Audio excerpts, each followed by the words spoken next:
maybe what you're scared of is not something you actually have to be scared of. Maybe if you look at the thing, if you actually like open the door and start engaging with that fear and figuring out what exactly it is that I'm scared of and if that is a valid concern.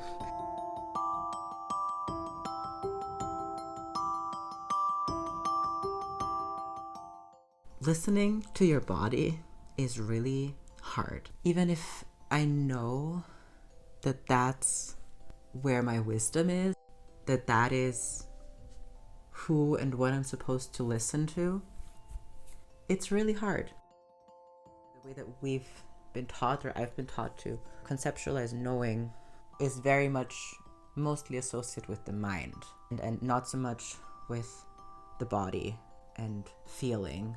And it's hard because even though I'm trying to be more in tune with that, I'm still very much preoccupied with how does what I am here for, what I want to say, what I want to contribute to the world, what I want to fill this space with, how does that all fit into YouTube, and how do I do that in a way that works with the algorithm, blah, blah, blah. Even though I feel like this stage of the process is probably the one where I have the most freedom because so few people are going to see it. So I could just use this to experiment. And that's like in general what I want to use it for. But we just, I don't know, as a society put so much pressure and emphasis on starting something. This is something that I want to put less emphasis on, but it's so hard. Even if you make the plan to do something differently and to follow your heart and listen to what your body's telling you. My intention for filming this was I had an idea that I wanted to try and bring to life, and I don't want to let ideas collect and like pile up because I'm waiting for a better time or because I want to execute them perfectly. Yeah, I don't want to do that because then I'm never gonna get anywhere, because the only way that I'm gonna get better and acquire the skills and the knowledge and the only way that I'm gonna get where I want to be is by going there and actually doing it. So yeah, what I want to talk about today is this idea of your body as an oracle. So this the first time I was introduced to that language, to like thinking of the body as an oracle, was in a workshop that I participated in 2 weeks ago. It was a workshop by Renee Sills, who is the founder of Embodied Astrology. The way that I first came across this project was through their podcast, but it's so much more than just a podcast. It's this multi-platform project that engages astrology and activism and embodiment and somatic practice, and yeah, it's just a really, really, really special place. So 2 weeks ago, they did a workshop on kind of the major astrological events and planetary movements of 2025. In that workshop, we were given input and were then asked to kind of tune into how that event, how that shift, dynamic aspect, what that feels like to us, what images come up. And it was such a beautiful and such an empowering practice, and like a way of conceptualizing embodied knowledge that felt very resonant with me, because it kind of gave language to something that I have started noticing about myself and my way of knowing in the last few years. I don't know, 2023 was really hard for me. It was a really shitty year. Like a lot of really hard and painful and hurtful and just bad stuff happened. I was in relationships that weren't good for me, but I was having a really hard time understanding that. Like I didn't know, I was really confused, and like I was in so much pain, like emotionally, or like it felt like more and more life energy was like draining out of me, but I didn't know where the pain was coming from. I felt very disconnected and confused. But I was painting during that time. And in retrospect, the things that I painted showed so clearly what was going on with me, like, and how much pain I was. Like, my body, like this creative part of me, this water part of me knew. It's like there were these parts of me, this body knowledge that was like, you're not okay. You're like, harm is being caused to you. I just remember being very touched at that realization that my subconscious, or there was something in me that knew and that was trying to tell me. So thinking of the body as an oracle, that really resonated with me. And just also the process that, and like, yeah, I don't know, journey that I've been on since all of that happened. My life has changed a lot, and it's gotten a lot smaller in some ways, but I've become so much more. Just been a very intense individuation journey, and just really trying to, I don't know, be a person and be okay. And the process moved more and more into spirituality and this need for connecting with something bigger, something, you know. I started getting into a little bit of a tarot practice, and I had been interested in astrology for a while, but I had never really been that serious about wanting to learn more because I didn't even know where to start.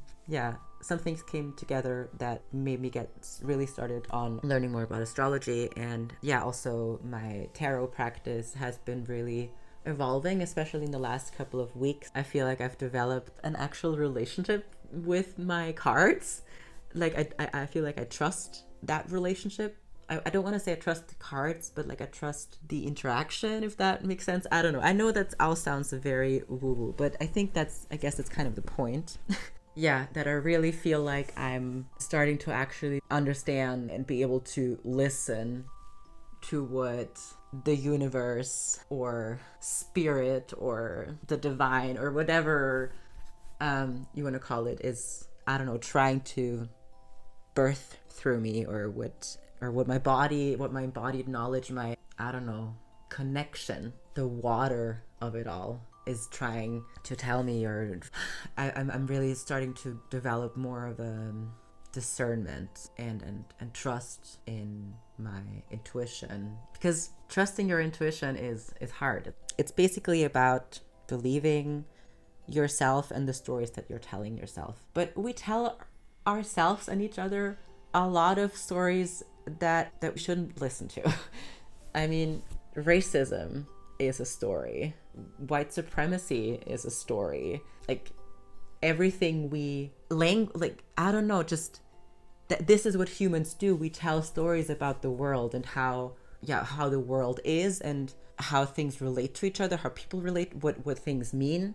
Astrology, tarot, it's all just telling a story. And I think that was a big reason why I felt so drawn to tarot and astrology, because it provided an alternative framework for storytelling and a different input and perspectives and like points of reference to help me tell a story and to help me tell other stories, maybe more empowering stories than I had been used to telling myself. And it feels like this very interactive process of really looking at myself and the world and trying to to really listen, and also questioning the stories that I had been telling myself and realizing, oh, why does this story keep coming up? And then being annoyed at just being stuck in this one story where I had very little power. Why would if I could tell myself any story, why would I tell myself a story in which I don't have any power?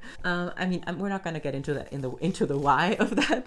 But yeah, I think this is right now what this endeavor of YouTube feels like to me. It's trying this out as a platform, using this as a platform to speak through, to let this body oracle of mine explore ideas and share them with the world. And I think the thing that I'm scared of is that I don't even know what that's going to look like. I think I keep trying to figure out what that's going to look like and what kind of YouTuber I'm going to be and which niche I'm going to fit into. And the thing is that I think the beautiful part is that I don't know.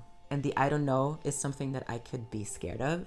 But also, this year has so far been all about going where the fear is. Like identifying what I'm scared of, where I'm scared, and going there. Not in a self-destructive way, but in the opposite, in a curious way, in a self-affirming way, in a hey, maybe what you're scared of is not something you actually have to be scared of. Maybe if you look at the thing, if you actually like open the door or look at these shadow figures, instead of believing the story that there's something to be afraid of and that those are parts of you that can't be a part of you, what if I were to turn around and invite them? Or what if I were to turn around and start engaging with that fear and figuring out what exactly it is that I'm scared of, and if that is a valid concern, if maybe it's actually not something to be scared of but something to make friends with. So I will get into this obviously more. There are so many more ideas, but I don't need to squish them all into one video because I have infinity.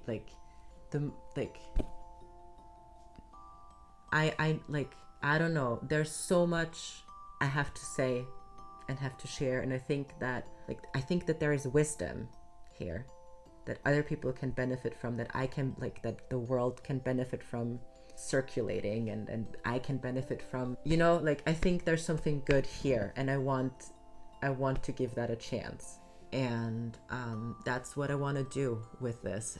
So it doesn't have to be perfect. That's not the point. That's not why I'm doing that. That's not why I'm doing this. I'm doing this because I want to experience it, all of it, because I'm alive, because I'm here, because that's what life is about. The meaning of life is for it to be experienced. If there's something I want to do, I want to find out how I can do it, and yeah, I don't know, I just want to do it and try and not wait. Yeah, okay. So I'm going to go edit this now because I do want to kind of upload this before my birthday on Tuesday, and then I have some time to figure out how I'm going to continue.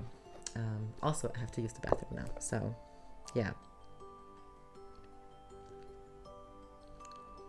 I hope that the rest of your day goes well. I hope that you can be kind to yourself, and that you have people who love you, and that you tell them that you love them too. And now I'm gonna stop talking, and I'll see you in the next one. Bye.